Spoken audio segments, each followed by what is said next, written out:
So Neil, Vinny, you live together, practice together, and now you're here in Wuxi representing Australia together. What's it like to kind of represent your country now? Yeah, obviously a very proud moment. We don't get to experience this very often in terms of a team event. Obviously, as individuals, it's slightly different. So, yeah, it's great that the event was on again, and I think we've shown sort of steady improvement as the group's gone on. Still another 10 frames to be played, of course. So, we need to try and win as many as possible and see where we're at. You're in quite a tough group. I mean, how are you both finding the format? Are you both playing well together? Go on, Vinny.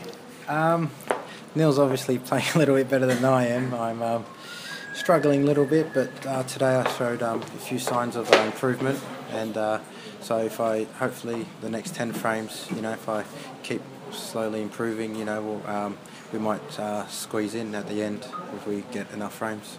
So the both of you, just tell us a little bit about the profile of snooker back in Australia. I mean, how many people play it? Is it very popular?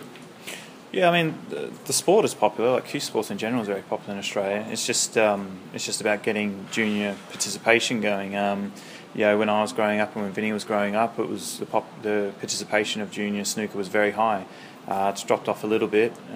So hopefully the tournament in Bendigo has been a really good boost to the sport in Australia, and we just need more younger players taking up the sport now. So you think the World Cup, coupled with the Goldfields Open, is going to inspire a lot more people back in Australia, young people? Oh, I hope so. I mean, I know there's quite a lot of people at home watching this event, and obviously Vinny and I were doing pretty good so far. So it'd be huge if we could get through the quarterfinals. I think that'd be a great achievement. So we would just have to play our 10 frames and see where we're at the end of the group. We've got a lot of teams from the Asia and the Far East and the Middle East as well. I mean, how important do you think the World Cup is for kind of growing the sport in far reach places? Yeah, it's very important. I think we've seen signs of many amateur players that are playing very well. I mean, yesterday against Pakistan, the match I lost, I never even got a shot. So that's just the way it is. The game's always evolving around the world, which is great to see. This sort of tournament will.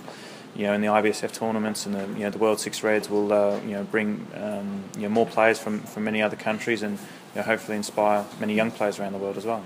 And just finally, a word on snooker's Olympic bid for Tokyo 2020. Is that something you'd like to do? Would you like to represent your country in the Olympics?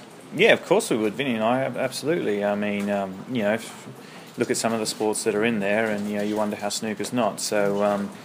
I think probably a lot of that was down to the previous people that were running the game probably 10, 15 years ago. But Jason Ferguson, Barry Hearn have come in and really shaken things up and put in a fantastic bid. So fingers crossed. Snooker deserves to be in the Olympics, and it would be a dream, of course, to participate in that.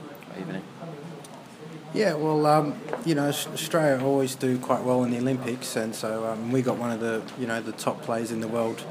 So Neil and hopefully myself will be representing Australia, and he's as good a chance as anyone of getting a gold medal. So just like Neil said, it'll raise a bit more awareness within snooker in Australia if it's in the Olympics, and so anything for the sport to grow is a positive. Brilliant. Thanks a lot, guys, and well done.